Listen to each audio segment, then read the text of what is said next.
Hi hello ಎಲ್ರಿಗೂ ನಮಸ್ಕಾರ. ನಿಸರ್ಗ ಪ್ರಿಯ ಚಾನೆಲ್ಗೆ ನಿಮ್ಮೆಲ್ರಿಗೂ ಸ್ವಾಗತ. ಇವತ್ತು ನಾನು ನಿಮಗೊಂದು ಬಹುಮುಖ್ಯವಾದಂತ ಮಾಹಿತಿ ಕೊಡ್ತೀನಿ. ಆ ಮಾಹಿತಿಯನ್ನ ಕೇಳುವ ಮುನ್ನ ನನ್ನ ಚಾನೆಲ್ಗೆ ದಯಮಾಡಿ ಸಬ್ಸ್ಕ್ರೈಬರ್ ಆಗಿ, ಸಬ್ಸ್ಕ್ರೈಬ್ ಮಾಡ್ಕೊಂಡು ನೋಡಿ ಮತ್ತು ಲೈಕ್ ಮಾಡಿ, ಶೇರ್ ಮಾಡಿ. ದಯಮಾಡಿ ಒಳ್ಳೆಯ ವಿಚಾರಗಳನ್ನ ಎಲ್ರಿಗೂ ಹರಡೋಣ. ಈಗ ನಾನು ಕೊಡ್ತಕ್ಕಂಥ ಮಾಹಿತಿ ಬಹಳ ಮುಖ್ಯವಾದ ಮಾಹಿತಿ. ಕರ್ನಾಟಕದ ಯಾರಿಗ್ ಬೇಕಾದ್ರೂ ಈ ಮಾಹಿತಿಯನ್ನು ನೀವು ಹಂಚಬಹುದು.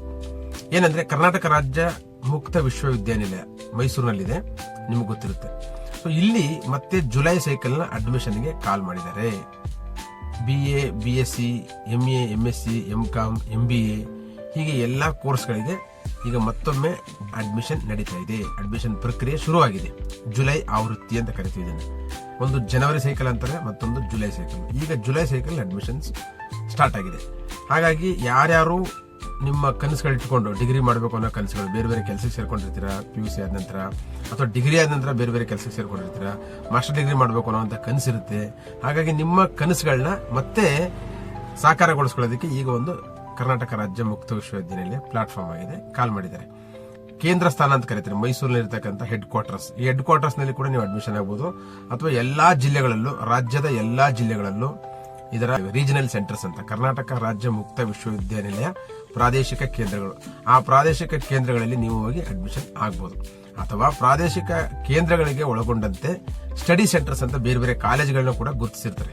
ಎಲ್ಲೆಲ್ಲಿ ಪ್ರಾದೇಶಿಕ ಕೇಂದ್ರಗಳಿಲ್ವೋ ಅಲ್ಲಿ ಸ್ಟಡಿ ಸೆಂಟರ್ಸ್ ಅಂತ ಇರುತ್ತೆ. ಸೊ ಆ ಸ್ಟಡಿ ಸೆಂಟರ್ಗಳನ್ನ ಎಲ್ಲಿ ಗುರುತಿಸಿರ್ತಾರೋ, ಯಾವ ಕಾಲೇಜನ್ನ ಗುರುತಿಸಿರ್ತಾರೋ ಆ ಕಾಲೇಜಲ್ಲಿ ಕೂಡ ನೀವು ಹೋಗಿ ನಿಮ್ಮ ಅಡ್ಮಿಷನ್ಸ್ ಪ್ರಕ್ರಿಯೆಗಳನ್ನ ತಗೋಬಹುದು.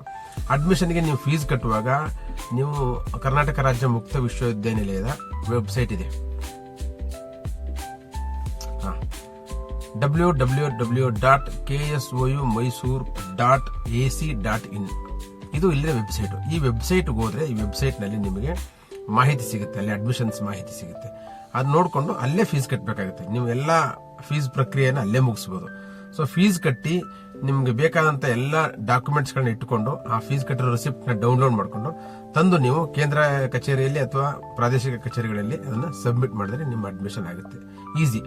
ಈಗ ಅಡ್ಮಿಷನ್ ಆಗಬೇಕು ಅಂದ್ರೆ ನಿಮಗೆ ಒಂದು ಪ್ರೀ ಕ್ವಾಲಿಫಿಕೇಶನ್ ಇರಲೇಬೇಕು. ಅಂದ್ರೆ ಡಿಗ್ರಿಗೆ ಅಡ್ಮಿಷನ್ ಆಗಬೇಕು ಅಂದ್ರೆ PUC ನಲ್ಲಿ ನೀವು ಅದೇ ಸಬ್ಜೆಕ್ಟ್ ತಗೊಂಡು ಓದಿರ್ಬೇಕಾಗುತ್ತೆ. ಆ ಒಂದು ಸಬ್ಜೆಕ್ಟ್ ಓದಿರ್ಬೇಕು.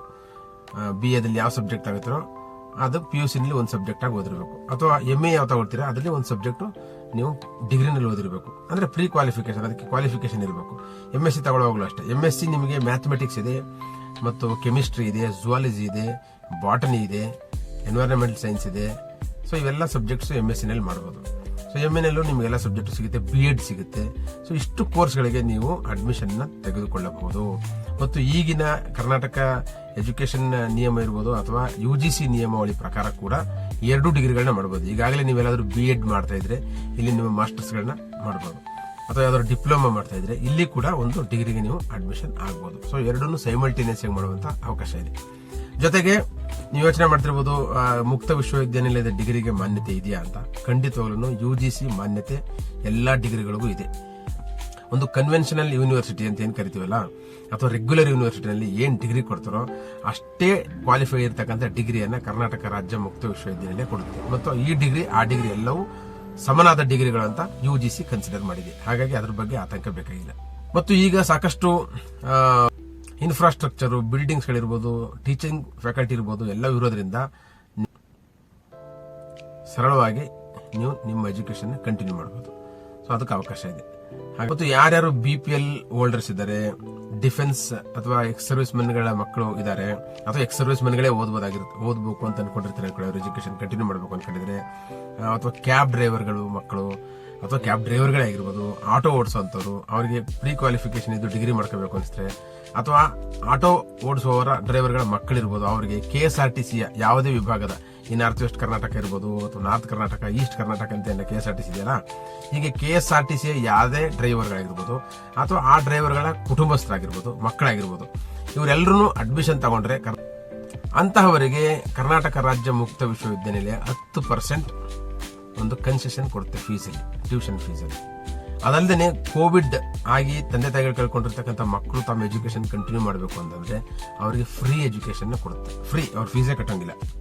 ಬ್ಲೈಂಡ್ ಡಿಸಬಿಲಿಟಿ ಇರ್ತಕ್ಕಂಥವ್ರು ಮತ್ತು ಟ್ರಾನ್ಸ್ಜೆಂಡರ್ ಆಗಿರ್ತಕ್ಕಂಥವ್ರು ಅವರು ಯಾವುದಾದ್ರೂ ಡಿಗ್ರಿ ಮಾಡಬೇಕು ಅಂದರೆ ಕರ್ನಾಟಕ ರಾಜ್ಯ ಮುಕ್ತ ವಿಶ್ವವಿದ್ಯಾನಿಲಯದಲ್ಲಿ ಅವರಿಗೆ ಉಚಿತ ಅಡ್ಮಿಷನ್ ಕೊಡಲಾಗುತ್ತೆ. ಇದು ಕರ್ನಾಟಕ ರಾಜ್ಯ ಮುಕ್ತ ವಿಶ್ವವಿದ್ಯಾನಿಲಯ ಘೋಷಣೆ ಮಾಡಿರ್ತಕ್ಕಂಥದ್ದು. ಹಾಗಾಗಿ ಈ ಎಲ್ಲ ಅನುಕೂಲಗಳನ್ನ ನೀವು ಪಡಿಬಹುದು. ಸೊ ಹಾಗಾಗಿ ನಿಮ್ಮ ಮನೆಯವರು, ಸ್ನೇಹಿತರು, ಯಾವುದೇ ಏಜ್ ಗ್ರೂಪ್ ಆಗಿರ್ಬೋದು, ಇದಕ್ಕೆ ಏಜ್ ರಿಸ್ಟ್ರಿಕ್ಷನ್ ಏನೂ ಇಲ್ಲ ಮತ್ತು ಇದಕ್ಕೆ ನಂಬರ್ ರಿಸ್ಟ್ರಿಕ್ಷನ್ಸ್ ಇಲ್ಲ. ನೀವು ಎಷ್ಟು ಬೇಕಾದ್ರೂ ಅಡ್ಮಿಷನ್ ಆಗ್ಬೋದು. ಇಷ್ಟಾಗೋದ್ರೂ ಮುಗಿದೈತನೋ, ನಮಗೆ ಸಿಗಲ್ವನೋ ಅಂತ ಅನ್ಕೊಳ್ಳೋಂಗಿಲ್ಲ. ಮತ್ತು ಪರ್ಸೆಂಟೇಜು ಕೂಡ ಇಲ್ಲ. ಇಲ್ಲಿ ನೀವು ಪಾಸ್ ಆಗಿದ್ರೆ ಸಾಕು. ಜಸ್ಟ್ ನಿಮ್ಮ ಪ್ರೀ ಕ್ವಾಲಿಫೈ ಆಗಿರ್ತಕ್ಕಂಥ ಒಂದು ಅರ್ಹತೆ ಪರೀಕ್ಷೆಯಲ್ಲಿ ನೀವು ಪಾಸ್ ಆಗಿದ್ರೆ ಸಾಕು. ಜಸ್ಟ್ ಪಾಸ್ ಆಗಿದ್ರೆ ಇಲ್ಲಿ ನೀವು ಅಡ್ಮಿಷನ್ ತಗೋಬಹುದು ಮತ್ತು ನಿಮ್ಮ ಕನಸಿನ ಡಿಗ್ರಿಯನ್ನ ತಗೋಬಹುದು ಅನ್ನೋದು ಒಂದು ಮಾಹಿತಿ.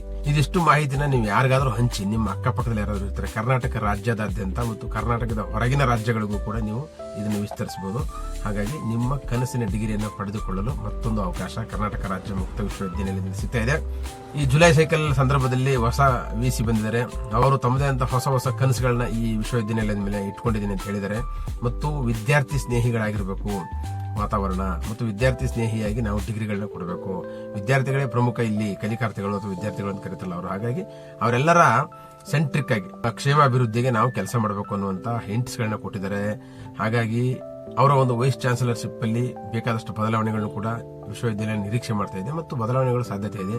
ಹಾಗಾಗಿ ನೀವು ಯಾವುದೇ ವಿಧವಾದಂತ ತೊಂದರೆ ಇಲ್ಲದೇನೆ ತ್ವರಿತಗತಿಯಲ್ಲಿ ನಿಮ್ಮ ಡಿಗ್ರಿಗಳನ್ನ ಪಡ್ಕೊಳ್ಳಬಹುದಂತ ಸಾಧ್ಯತೆಗಳು ಇದೆ.